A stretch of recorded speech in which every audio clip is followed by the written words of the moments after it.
প্রিয় দর্শক, এবারে আমি আপনাদের কাছে এমন একটি তথ্য উপাত্ত তুলে ধরার চেষ্টা করব, যে তথ্যটি আপনারা জানলে আপনাদের হজম করতে অনেক কষ্ট হবে এবং এটি ইন্টেলিজেন্স রিপোর্টের মাধ্যমে প্রকাশ করা হয়েছে। শেখ হাসিনা কেন পালিয়ে যেতে বাধ্য হয়েছিলেন, কেন তার জীবন বাঁচানোর জন্য এত বড় ঝুঁকি নিতে হয়েছে, সেই সত্য খবরটি এখন প্রকাশ পেয়েছে এবং সেটি গোয়েন্দা বিভাগ বিগত দিনগুলোতে গোয়েন্দা সংস্থার মাধ্যমে সেটি বের করতে সক্ষম হয়েছেন, মানে কারণটি বের করতে সক্ষম হয়েছেন। সেই উপযুক্ত কারণটি আমি আপনাদের সামনে তুলে ধরব। শেখ হাসিনা কেন দেশ ছেড়ে যেতে বাধ্য হয়েছিলেন, এই উত্তরটি খোঁজার জন্য বিগত 3টি মাস সময় লেগেছে। তার মধ্যে কারণ, শেখ হাসিনাকে মেরে ফেলার জন্য 1 আগস্ট থেকেই জল্পনা কল্পনা এবং বিভিন্ন ধরনের আলোচনা মিটিং চলছিল। প্রথম দিকে আমেরিকার প্রতিনিধি এবং তাদের সহচরদের বক্তব্য ছিল হাসিনাকে ধরে বিচার করে সাদ্দামের মতো ফাঁসি দেওয়ার ব্যবস্থা করবে। তারপর ইউনূসের কাছে মতামত জানতে চাইলে ইউনূস জানায় যে জনসম্মুখে তাকে গণপিটুনি দিয়ে তারপর গুলি করে মেরে ফেলা হোক, যেন ভবিষ্যতে ছাত্রলীগ, তারপর আওয়ামী লীগ, যুবলীগ বা এই দল করার মতো সাহস কারো মনের ভিতরে উদয় না হয় এবং এই দলটি চিরতরে নিঃশেষ হয়ে যায়। অন্যদিকে ছাত্রদের গ্রুপ বিএনপি, জামাত, হেফাজত বক্তব্য ছিল তাদের সম্মিলিত ইচ্ছা যে সবচাইতে ঘৃণ্য তারা প্রস্তাবনা দেয় সেটি সবচেয়ে ভয়ঙ্কর একটি চিন্তাভাবনা, যেমন নির্যাতনের মাধ্যমে শেখ হাসিনা ও রেহানাকে মেরে তারপর জনসম্মুখে নগ্ন করে সেই ভিডিও অনলাইনে ছেড়ে দেওয়া হবে, যেমনটি গাদ্দাফির ক্ষেত্রেও করা হয়েছিল। অন্যদিকে জামাতি সেনাবাহিনী গণভবনের মধ্যেই হাসিনা ও রেহানাকে মেরে লাশ পুঁতে ফেলতে চেয়েছিলেন।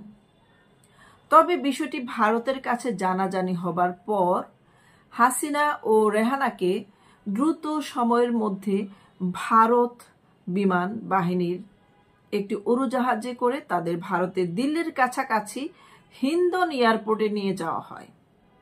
অন্যদিকে হাসিনা ও রেহানা হেলিকপ্টারে উঠেছেন বলে সেই ভিডিও ভাইরাল হয়েছে।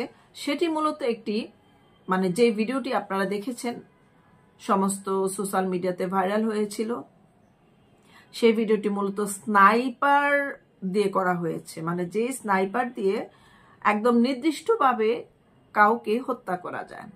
যখন নির্দিষ্ট কাউকে হত্যা করা হয় তখন তাকে অনেক পাওয়ারফুল একটি ক্যামেরার মাধ্যমে তাকে দেখা হয়, দেখার পরে নির্দিষ্ট করে লক্ষ্যবস্তু অনুযায়ী স্থিরভাবে তাকে গুলি করা হয়। সেই মুহূর্তেও তাকে গুলি করার জন্য প্রস্তুত ছিল স্নাইপার প্রশিক্ষণপ্রাপ্ত একজন ব্যক্তি। তিনি গুলি করার সময় ভিডিও করেছেন, কিন্তু স্পষ্টত তিনি গুলিটি আর করতে পারলেন না, কারণ সেই সুযোগটি হয়তো তিনি নিতে পারেননি। অন্যদিকে মূলত শেখ হাসিনাকে মারার জন্য যেই জায়গায় লুকিয়েছিল এই স্নাইপারটি, কিন্তু এসএসএফ এর ব্যাপক তৎপরতার কারণে হাসিনাকে গুলি করতে পারেনি। তবে তার ভিডিও করে ভাইরাল করে পালিয়েছে, প্রচার করে হাসিনাকে বদনাম করতে চেয়েছে। এই বুদ্ধিটি ছিল সমন্বয়ক ও আসিফ নজরুলের। মানে যেহেতু গুলি করতে পারেনি সেহেতু সেই ভিডিওটি ভাইরাল করেছে যে শেখ হাসিনা পালিয়ে যেতে বাধ্য হয়েছেন। শেখ হাসিনা ও রেহানা বেঁচে যাচ্ছে, এটা আমেরিকা ও ইউনূস মেনে নিতে পারেননি। আইএসএফ-আইকে পাকিস্তান থেকে মিসাইল দিয়ে হাসিনার উড়োজাহাজ উড়িয়ে দেওয়ার জন্য বলা হয়। এই সময়ই ভারত কলকাতা থেকে বিমান পরিবর্তন করে ভারত 2টি ফাইটার প্লেন দিয়ে ব্যাপক নিরাপত্তা দিয়ে শেখ হাসিনা এবং শেখ রেহানাকে ভারতে হিন্দন এয়ারপোর্টে ল্যান্ড করায়। হাসিনা কেন দলের কেউই জানতে পারে নাই যে 5 তারিখে অর্থের লোভে সেনাবাহিনীও বিক্রি হয়ে যাবে আর দেশকে আমেরিকার কাছে বিক্রি করে দেবে। কিন্তু এটাই করেছে সেই জামাতি সেনাবাহিনী, যারা দেশকে আমেরিকার হাতে তুলে দিল তাদের কোনোদিনও সম্মান করবে না এই দেশের জনগণ। এই দেশের সেনাবাহিনীকে অবাঞ্ছিত ঘোষণা করা হোক, এটি একটি পোস্ট থেকে পাওয়া এবং আমি আপনাদের কাছে হুবহু এই তথ্যটি তুলে ধরেছি। কিন্তু আমরা তথ্য উপাত্ত এবং ঘটনা বিশ্লেষণ করে দেখতে পারি বা জানতে পারি যে ঘটনার অনেকটাই মিল পাওয়া গেছে এবং এখনো পর্যন্ত অসংখ্য মামলা করা হয়েছে যেন শেখ হাসিনা সহ তার দলের নেতাকর্মী সকলকে একযোগে ফাঁসিতে ঝুলানো যায়। এমত অবস্থায় আমরা আরেকটি ঘটনাও পাশাপাশি দেখেছি। সেনাবাহিনীর প্রধান ওয়াকারুজ্জামান একটি অনুষ্ঠানে সেনাবাহিনী কর্মকর্তাদের সম্মুখে তিনি বলেছেন, ঐতিহাসিকভাবে প্রস্তুত থাকতে হবে। এটি কি বিষয়কে আসলে কোন বিষয়টিকে ইঙ্গিত করেছেন? এটি কি বাংলাদেশের ভিতরে আভ্যন্তরিকভাবে আওয়ামী লীগকে গণহত্যা করার হুমকি, নাকি বাংলাদেশের সাথে ভারতের কোনো রকমের যুদ্ধ করার প্রস্তুতি? পাশাপাশি আমরা দেখতে পেয়েছি পাকিস্তান থেকে একটি কার্গো শিপ চট্টগ্রাম নৌবন্দরে এসে উপস্থিত হওয়ার পর সেটি খালাস করা হয়েছে এবং পরের দিন 24 ঘন্টা পর সেই জাহাজটি আবার বাংলাদেশ ছেড়ে দুবাইয়ের জন্য রওনা হয়েছে।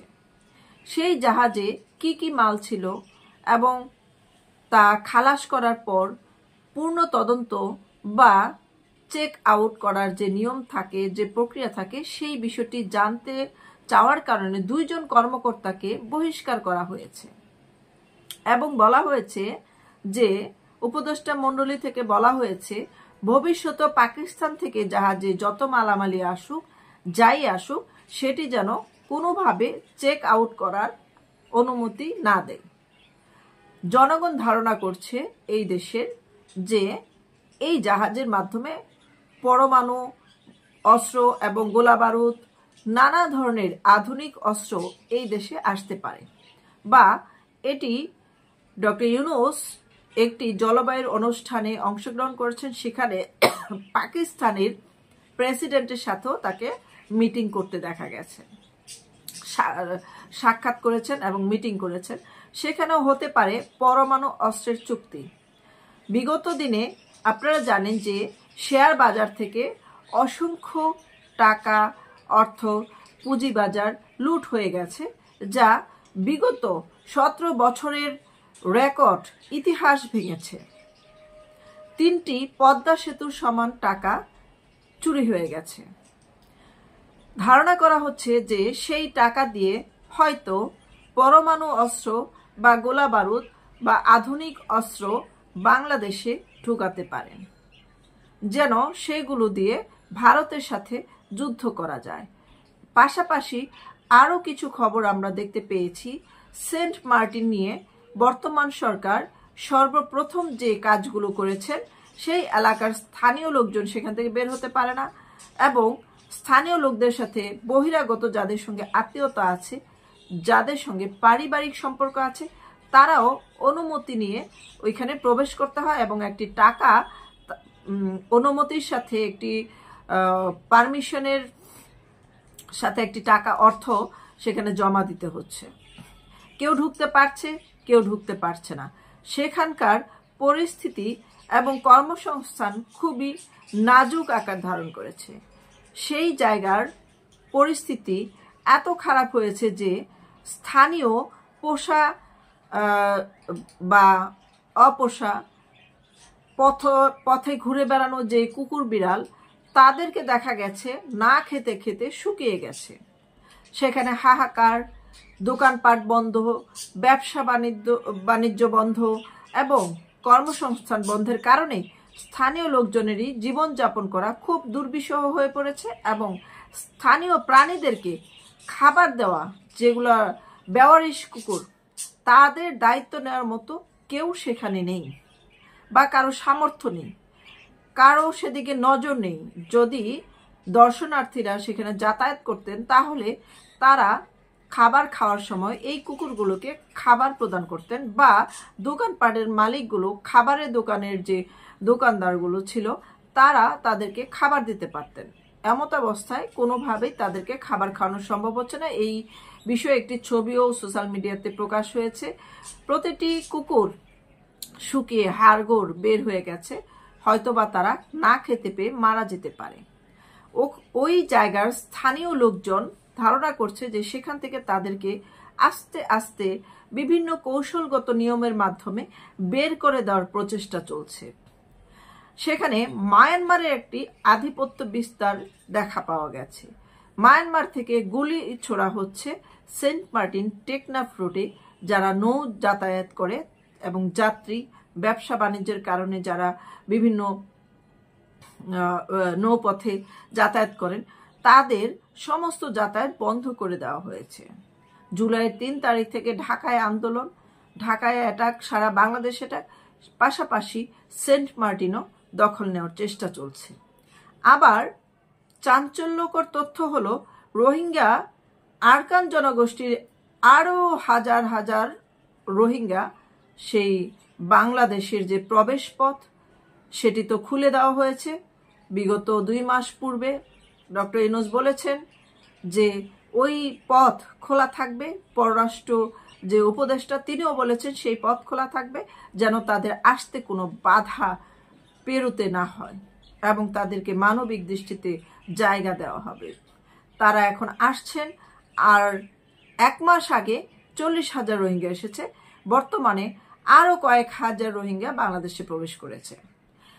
জনগণ ধারণা করছে যে সেই জায়গায় রোহিঙ্গাদের যে অনুপ্রবেশ সেটি সমাধান না করে এই বর্তমান অন্তর্বর্তী সরকার কেন তাদেরকে প্রবেশ করতে দিচ্ছে এবং তাদেরকে আবার সেন্ট মার্টিনে পুনর্বাসন করার চেষ্টা চলছে কিনা বা তাদেরকে স্থায়ীকরণ করার চেষ্টা চলছে কিনা, অথবা ভবিষ্যতে যদি কোনো নির্বাচন হয়, জাতীয় নির্বাচন, তখন তাদেরকে ভোটার বানিয়ে এই দেশের কোনো একটি রাজনৈতিক দলকে ভোট দিতে বাধ্য করা হবে কিনা এবং ভোটে জয়যুক্ত করার জন্য তাদেরকে ব্যবহার করা হবে কিনা, এবং ভবিষ্যতে আওয়ামী লীগকে নিষিদ্ধ করার যে চার্জশিট আদালতে দিয়ে জমা দিয়েছিলেন সেটি রিট দাখিল করার পর প্রস্তাবনা নাকচ করে দিয়েছেন আদালত। সেই মর্মে বোঝা যাচ্ছে ছাত্রলীগকে নিষিদ্ধ করেছে, পাশাপাশি -2 একটি পরিকল্পনা চলছে কিনা সেটি নিয়েও অনেক আলোচনা জলঘোলা হয়েছে। কিন্তু আমরা এরকম কোনো পরিস্থিতি এখনো লক্ষ্য করতে পারিনি। যেমন সারা বাংলাদেশে 5ই আগস্টকে কেন্দ্র করে হাজার হাজার ঘর বাড়ি পোড়ানো হয়েছে, লাখ লাখ মানুষকে বাড়ি ঘর সম্পদ সবকিছু লুটপাট করে তাদেরকে নিঃস্ব করে দেওয়া হয়েছে, বিভিন্ন ব্যবসায়ীদেরকে লুটপাট করে নিঃস্ব করে দেওয়া হয়েছে। ব্যবসায়ী, সাধারণ জনগণ এবং যারা বৈষম্য বিরোধী ছাত্র আন্দোলনে সংযুক্ত ছিল তাদেরকেও মিথ্যা মামলায় ফাঁসানো হয়েছে এবং বিভিন্ন জায়গায় দেখা গেছে মৃত মানুষ জীবিত হয়ে ফিরে আসছে, যাদের হত্যা মামলায় শেখ হাসিনার নামও জড়িত আছে। জনগণ ধারণা করছে এই ধরনের মামলার হাস্যকর পরিস্থিতি সামনে প্রতিফলিত হওয়ার কারণে অসংখ্য মামলাই হালকা হয়ে যেতে পারে, অসংখ্য মামলারই কোনো রকম গুরুত্ব মূল্যায়ন নাও হতে পারে।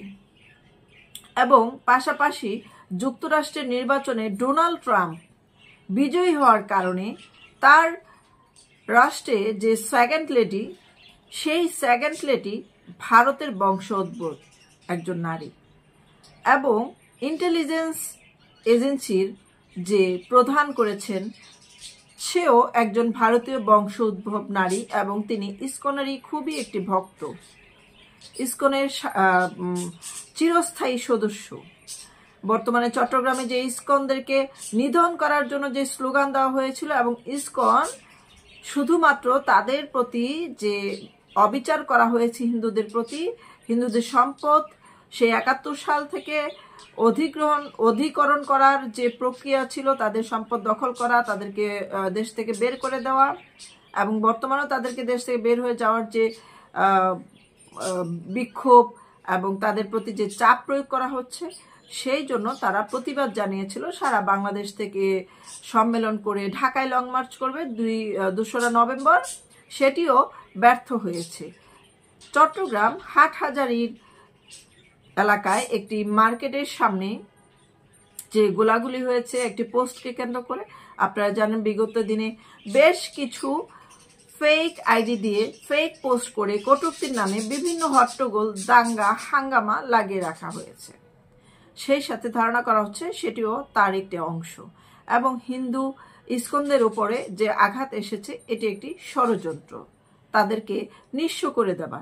সেই মার্কেট বন্ধ করে দেওয়া হচ্ছে, 400-র উপরে লুটপাট করা হয়েছে দোকানপাট। এর পরবর্তী সময় আবার সেই চট্টগ্রামে অগ্নিসংযোগও করা হয়েছে একটি বিশাল বড় মার্কেটে। এখন উল্টো একটি স্লোগান, যে স্লোগানটি তারা দিয়েছিল একটি ইসকন ধরে ধরে সাইজ, মানে এই শব্দটা আমি নাই বলি, এখন আবার সেটি পাল্টে হয়েছে একটি ইসকন্দর ধরে ধরে প্রণাম কর।